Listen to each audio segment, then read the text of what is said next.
Malik and I'm 9 years old. And let me tell you, I'm mad about reading.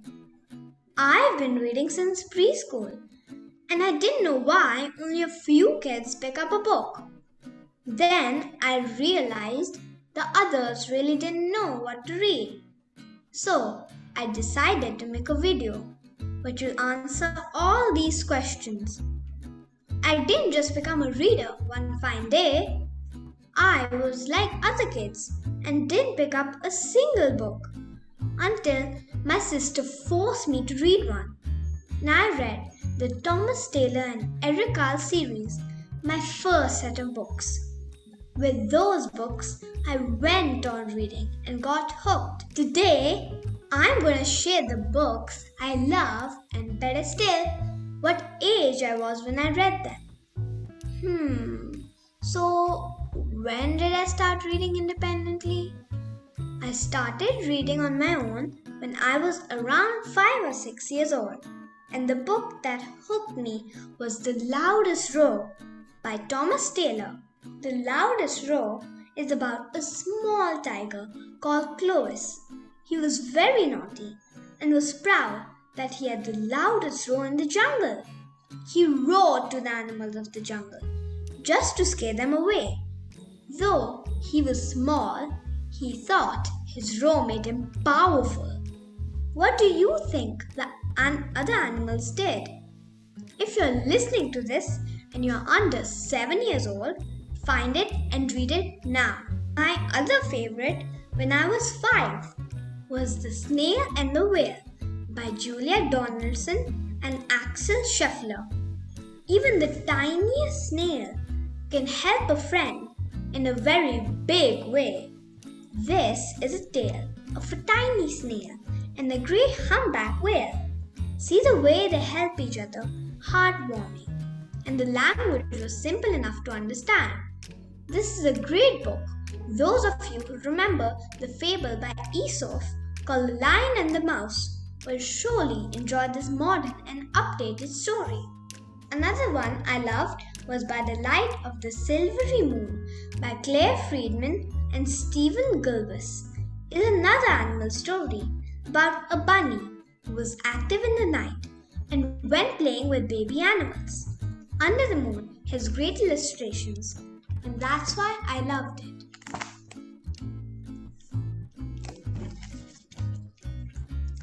Another of my favorite rhyming books is Dr. Seuss's Marvin Kimoni, Will You Please Go Now?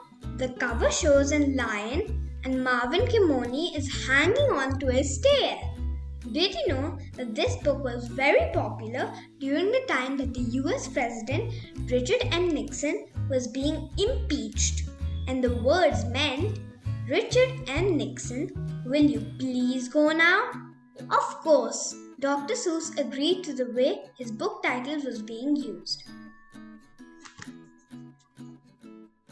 Marvin Kimoni, I Don't Care How, Marvin Kimoni, Will You Please Go Now? And then, How to Catch a Star by Oliver Jeffers is another book I got hooked on. It's about a little boy who wanted a star of his very own. He was lonely. He tried climbing a tree and thought he could get it. He tried to lasso it and catch it in many ways. Will he ever get to his star? This story told me, if you want to achieve something, you gotta work hard for it. And the saying I loved as a kid was, work hard, dream big, and make it happen. Moving on, Oh Dear Geoffrey by Gemma O'Neill is another one I like. It's about a very clumsy giraffe called Geoffrey, who was a very tall young giraffe. Whenever he tried to make friends, he fumbled and fell flat and frightened everyone away. Do you think he could make some friends?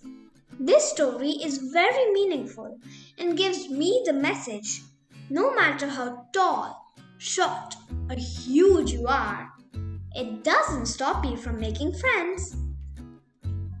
And now, I'm going to tell you some exciting stories by Enid Blyton. Anthology of stories called 5 O'Clock Tales.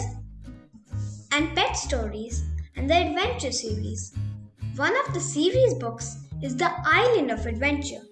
This is a mysterious and fun series for kids. My favorite is The Mystery of the Disappearing Cat.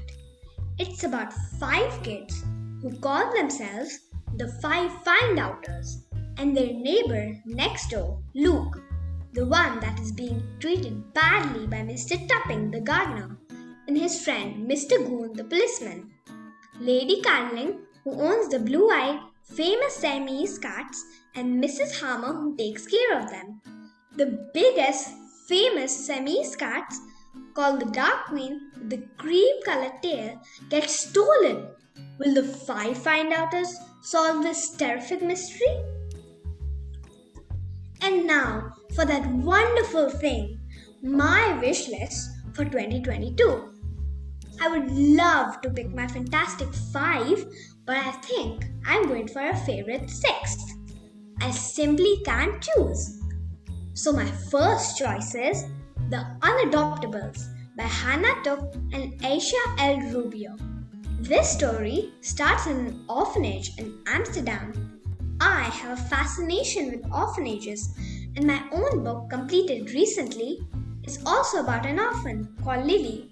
So obviously, guess I couldn't miss this one. This is a delicious fairy tale for mysterious spirits, daring escapes, and has a beautiful message about finding one's true family. My next choice is Death Set Sails by Robin Stevens. It's about 2 girls, Daisy and Hazel, who are setting sail for Egypt. What is supposed to be a glorious holiday just turns something much more sinister when a murder occurs on their ship.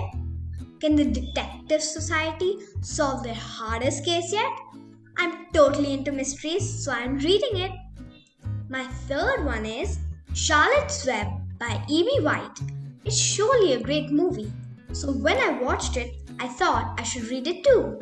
This is about friendship and survival against the odds. This is a pet story, and I like pets, so I'm going to read this exciting tale for sure.